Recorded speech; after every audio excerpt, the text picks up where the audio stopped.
जय माता दी। स्वागत है आप सभी का हमारे चैनल पर। आज के इस वीडियो में हम बात करने वाले हैं चैत्र मास की नवरात्रि में अष्टमी और नवमी तिथि का पूजन कब किया जाएगा, कब तिथि प्रारंभ होगी, कब समाप्त होगी, कन्या पूजन का शुभ समय क्या होगा, सभी के बारे में आज के इस वीडियो में हम बात करेंगे।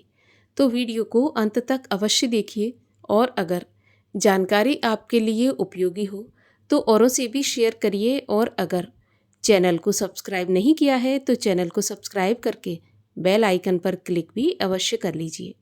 तो चलिए शुरू करते हैं आज का वीडियो। देखिए, साल 2026 में चैत्र मास की नवरात्रि में तिथि भेद होने के कारण अष्टमी और नवमी तिथि कब मनाई जाएगी, इस बारे में संशय बना हुआ है। लेकिन अगर आप इस वीडियो को पूरा देखते हैं तो आपके सारे संशय दूर हो जाएंगे। अष्टमी तिथि, जबकि भक्तगण नवरात्रि व्रत का समापन करते हैं, कुछ भक्त नवमी को भी करते हैं, कुछ अष्टमी को करते हैं। इस दिन हवन इत्यादि करके कन्याओं को भोजन कराकर कन्याओं को दक्षिणा देकर व्रत का पारण किया जाता है और माँ की नवरात्रों का समापन होता है। तो सही तिथि और सही मुहूर्त में ही ये करना चाहिए।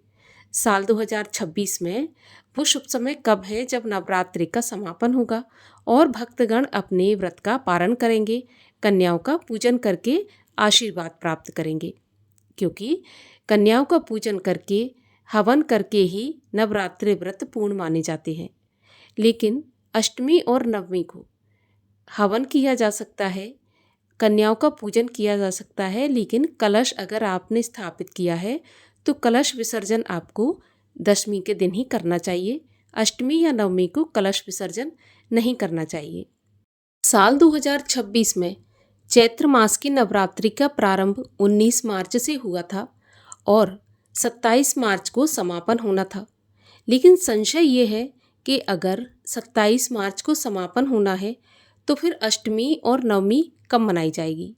देखिए, तिथि ऐसी हो रही हैं कि ऐसा लग रहा है कि अष्टमी और नवमी एक ही दिन होगी, एक ही दिन पूजन करना चाहिए, अष्टमी का भी और नवमी का भी, क्योंकि सनातन धर्म में हमेशा उदया तिथि को मान्य किया जाता है और उदया तिथि के अनुसार अष्टमी और नवमी एक ही दिन प्राप्त हो रही है। लेकिन फिर भी कुछ भक्तगण दिन के हिसाब से भी अपना व्रत और पूजन करते हैं।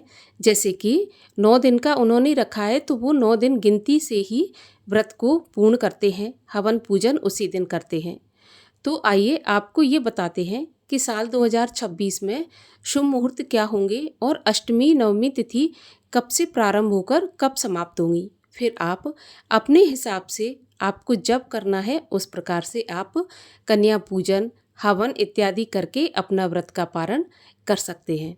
तो देखिए, अष्टमी तिथि का प्रारंभ होगा 25 मार्च बुधवार की दोपहर 1:51 पर और अष्टमी तिथि का समापन होगा 26 मार्च गुरुवार की सुबह 11:49 पर। जैसा कि मैंने कहा कि सनातन धर्म में उदया तिथि को मान्य किया जाता है और उदया तिथि में अष्टमी तिथि हमें प्राप्त हो रही है 26 मार्च गुरुवार के दिन। तो 26 मार्च गुरुवार को ही अष्टमी तिथि का पूजन किया जाएगा।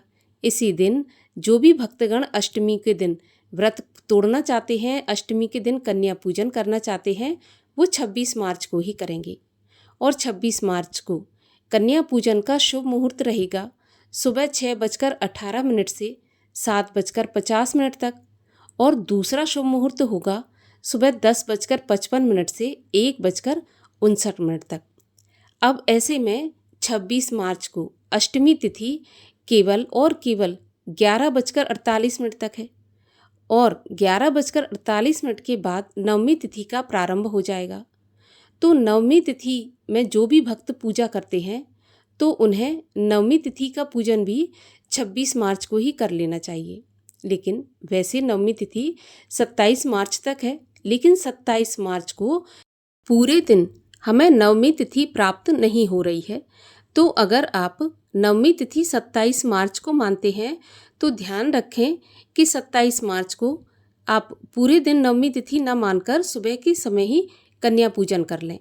जो कि शुभ मुहूर्त होगा सुबह 6:17 से 10:54 पर और दोपहर में 12:27 से 1:59 तक। इसी समय पर आप कन्या पूजन कर लें। अब रामनवमी भी इस दिन मनाई जाती है और रामनवमी 26 मार्च को ही मनाई जाएगी। इसके बारे में एक अलग से वीडियो हमारे चैनल पर है, आप जाकर देख सकते हैं। क्योंकि रामनवमी इसलिए 26 को मनाई जाएगी कि रामनवमी का त्यौहार जो है भगवान राम के जन्म दिवस के रूप में मनाया जाता है। और शास्त्रों की माने तो भगवान श्री राम का जन्म दोपहर में अभिजीत मुहूर्त में हुआ था। और अभिजीत मुहूर्त में जब नवमी तिथि विद्यमान रहती है तो उसी समय पर हमें रामनवमी का त्यौहार मनाना चाहिए। और ये हमें प्राप्त हो रहा है 26 को, क्योंकि 27 को दोपहर में अभिजीत मुहूर्त में नवमी तिथि समाप्त हो जाएगी। तो इसलिए आपको रामनवमी का त्यौहार भी 26 को मनाना चाहिए। लेकिन जो वैष्णव परंपरा से जुड़े हुए भक्त हैं वो उदया तिथि को मान्य करते हैं। तो उदया तिथि के अनुसार कहीं कहीं पर 27 मार्च को भी रामनवमी का त्यौहार मनाया जाएगा। लेकिन यहाँ बात हो रही है अष्टमी और नवमी की और कन्या पूजन की, तो वो मेरे विचार से 26 मार्च को ही करना उचित होगा।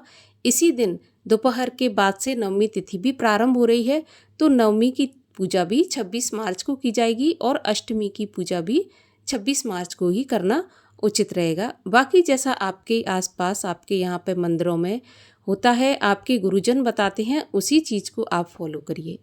तो ये थी अष्टमी और नवमी से जुड़ी जानकारी।